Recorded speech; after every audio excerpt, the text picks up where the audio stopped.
तो आज हम लोग पढ़ने वाले हैं ह्यूमन डाइजेस्टिव सिस्टम के बारे में। सबसे पहले हम लोग पढ़ते हैं ग्लैंड के बारे में। ग्लैंड क्या होता है? ग्लैंड को हम लोग थैली बोलते हैं, यानी पाउच। इसमें भगवान ने कुछ एंजाइम डाल के रखा है जिसे हम लोग आगे पढ़ते हैं। सबसे पहले हम लोग समझ लेते हैं कि कितने टाइप के ग्लैंड होते हैं। सबसे पहले होता है पैराटॉइड ग्लैंड, दूसरा सबमैंडिबुलर ग्लैंड और थर्ड होता है सबलिंगुअल ग्लैंड। इन ग्लैंड में, इन तीनों ग्लैंड को मिला के बनता है सलाइवरी ग्लैंड। अब ये क्यों इंपॉर्टेंट है?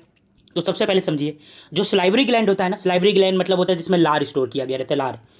सबसे पहले इसमें पाया जाता है 3 तरीके के एंजाइम पाए जाते हैं। पहला एंजाइम है एमाइलेज या टाइलिन। ये क्या करता है, जो स्टार्च होता है, स्टार्च जो भी हम खाना खाते हैं उसमें प्रेजेंट रहता है स्टार्च, उसको चेंज कर देता है सिंपल शुगर में। अच्छा, आप स्टार्च से क्या समझते हैं? जब भी हम गेहूं को पिसवाते हैं तो पिसवाते समय स्टार्च प्रेजेंट होता है।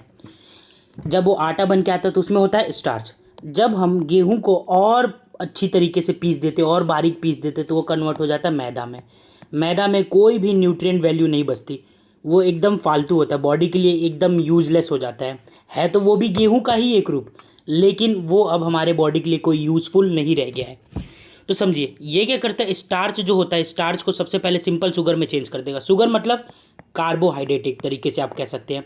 जितनी भी मीठी चीज़ पाई जाती है पूरी दुनिया में, चाहे चावल हो गया, गेहूँ हो गया, उन सब में पाया जाता है सिंपल शुगर यानी कार्बोहाइड्रेट। अगला म्यूलिन।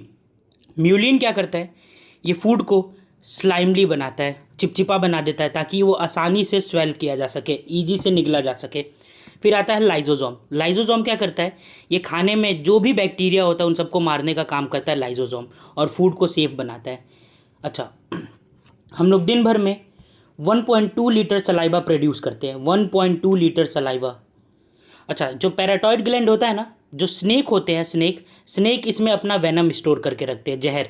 ये जब हमें बाइट करते हैं तो उस समय ये पैराटॉइड ग्लैंड से जो वेनम है इनका, ये हमारी बॉडी में इंजेक्ट कर देते हैं। अच्छा, हम लोग में जब ये पैराटॉइड ग्लैंड कभी कभी इन्फेक्टेड हो जाता है तो उस बीमारी को बोलते हैं मम्स। आप देखे होंगे कि जो हमारे मुंह के अंदर वाला हिस्सा होता है एकदम सूज जाता है, और कुछ भी खाते हैं तो खाने में बहुत ज़्यादा दर्द होता है। वो इसी के कारण, पैराटॉइड ग्लैंड जब सूज जाता है तो उसको बोलते हैं मम्स। कौन सी बीमारी? मम्स। अब हम लोग आगे बढ़ते हैं। ऑइसोफेगस जो है, एक 25 सेंटीमीटर का एक पाइप होता है जो हमारे माउथ और स्टमक को कनेक्ट करने का काम करता है। अच्छा, ये खाने को जो है पेरिस्टोलिस प्रोसेस से पेट में भेजता है। जैसे पेरिस्टोलिस मतलब क्या होता है, कॉन्ट्रैक्ट होना। पहले कॉन्ट्रैक्ट होगा फिर ऐसे होगा, ऐसे ऐसे करके भेजता है। ऐसा इसलिए क्योंकि खाना जो है अच्छी तरीके से पेट में पहुँचे। अगर ऐसा ये नहीं करता है तो खाने जब भी पेट में हम लोग कुछ कोई भी निवाला खाएंगे तो पेट में डुबुक डुबुक करके गिरेगा, जो एक अजीब सा साउंड क्रिएट करेगा। अच्छा,